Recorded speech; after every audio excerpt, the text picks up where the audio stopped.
Эмки жылдын 1-апрелинен баштап мугалимдер менен медиктердин эмгек акысы көтөрүлөт. Бул тууралуу өлкө башчы Садыр Жапаров билдирди.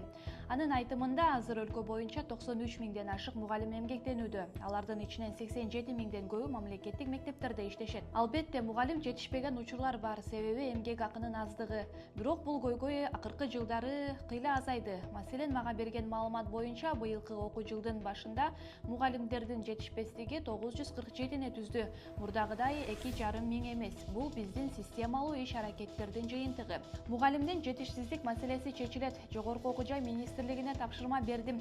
Акыркы курстун студенттери узак мөөнөттүү практикага барып, айлык дагы алып иштейт.